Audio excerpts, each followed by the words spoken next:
But I always looked at last year's team as a team with, like, they're winning, but, like, I just don't know if they're going to make the tackle. They're winning, but this. They're winning, but that. Oh, Le'Veon's out. I don't know if they can sustain it, even though I love Amari.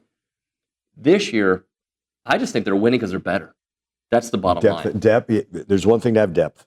When you have depth and talent, dangerous combination. And that's the thing. Like, I don't think you can exhale if you're the opponent by saying, oh, so-and-so's not in. Well, it's not even next man up, David. It's what you're competing. Like talking to Trey Zune, he talks about the 7 offensive linemen. Well, wait, the only 5 play. No. You realize that Ruben Fatheree is a starting tackle who just isn't starting. Coley Fayu could start. And I think that rotation really helps. Right. And Albert Regis was talking about that. Like, if you have to play your D linemen all 60 minutes or 30 minutes if you half the game, you're dead tired by the fourth quarter. But you get to come out, watch the game a little bit, get a breather, and then go back in and not worrying. At no point for this team do you ever say, ooh, that guy's in there. I hope we can hide him. Right. No, it's like, ooh, yeah, he's in there. And I love that kind of depth. But I think more importantly, I like that talent. Running back room, wide receiver room, defense. Pick a position. And that's something that I think Mike Elko and his staff have done a wonderful job doing. Last year, everything was still new. This year, this is now the time of the year. This is why they all came back, right? Because they fumbled November. I can't put it any other way.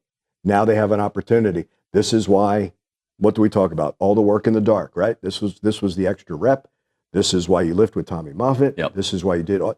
This is now the moment for Texas A&M, and this separates you from last year. Or, again, it's in your hands. You have this opportunity. Run with it. One of my favorite people is E.J. Smith.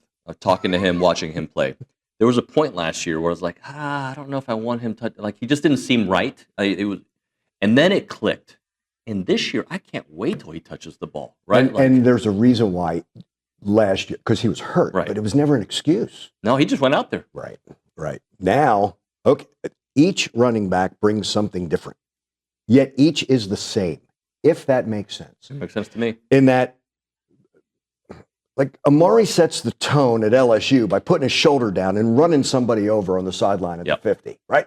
I got a feeling, David, I think this is an upset weekend. I'm calling for a couple upsets. I don't think Missouri is like drastically better than Texas A&M, but I think if penalties rear their ugly head, we saw even in as great as they looked whipping LSU, there were multiple turnovers where they're not. So if that rears its head again, the desperation, I think that's critical. And I know it's very, very, very easy. And believe me, I've heard the blowback from the 12th man since I put this out there that, how can they do this with a freshman quarterback? I would argue Missouri looked significantly better with Matt Zollers in there. I think Bo Pribula, his limitations really kind of got exposed as the season went along. And I think Zollers adds an extra dimension to Missouri's offense, which makes it potentially even more potent. Okay. What about the fact that Cassius Howell is probably going to line up against an offensive line that's good, but I think that where they have struggled is in pass protection, especially around the edges. What about the Cassius Howell factor, the way he's been playing, and that, Caden Green potentially his matchup there? Yeah, well, certainly. I think it favors A&M, so that could make this all go up in smoke, right, against a freshman quarterback who's probably literally never in his life had anyone near as the quality of Cassius Howell hunting him. Yeah, if Matt Zollers has got to throw it 30 times, 35 times to beat A&M, I think A&M's going to win and probably win handily, but I don't think that's going to be the game plan. I think it's going to be more about running at that A&M defense that has given up some production on the ground to Ahmad Hardy. Now, I think obviously A&M knows that too, so they're going to stack the box. But this is going to, hey, they're paying Ahmad Hardy down there too. He's getting paid a lot of money. This is a game where he's going to have to earn it. Hi, Billy. Hey, David. Good hey, to Mike. I Hey. talked to Mike yesterday. Oh, okay. I like that. What do you call that?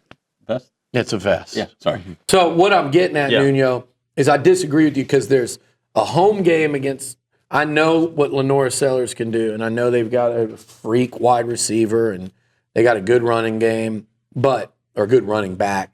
But Texas and Missouri, yeah, that might be your 2 and 3 toughest games of the year behind Notre Dame.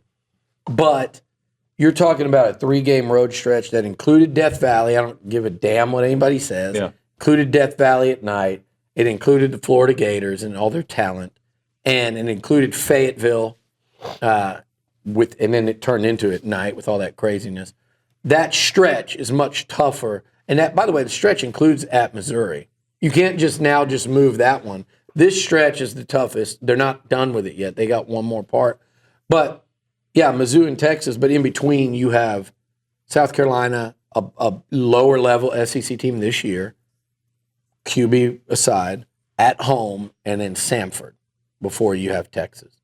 So, to me, I'm like circling this one going, if they win this and we go back, and how many of you, anybody listening, anybody at this table, including myself, including Nuno, like, raise your hand if you had A&M going 5-0. For us, it's a must-win because if we win, we're in. Like, to me, you win this game, like, you're in the college football playoffs. But we've 100%. faced teams with must-win situations. We have. This will be like our 4th must-win opponent. You know what I mean? Coaches, Right. teams. Yeah. So, to wrap it up, Seth, you just kind of finished where I was going. Oh, sorry. Thank you. Well, you know, we're wearing the same shirt. We're thinking alike today. No, you're right, though. This is a team that has been in these situations. They faced them. They went into Notre Dame, pinned their ears back, and came out of there with a victory. They did the same at LSU. They went to Arkansas and fought through a tough game and came out on top.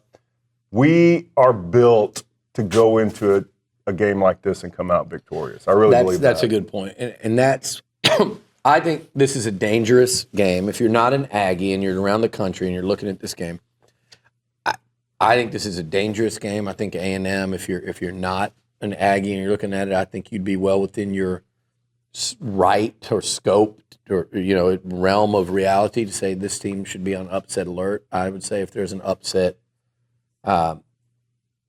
potential in a game this week, A&M-Missouri would be at the top. I think Georgia should be on alert at Mississippi State with the way Georgia's been playing, how competitive State's been. But this is one. So it's a tough environment. They haven't played at home in a while. You got the bye week. You got the unknown of a backup quarterback, but you've got a terrific running back.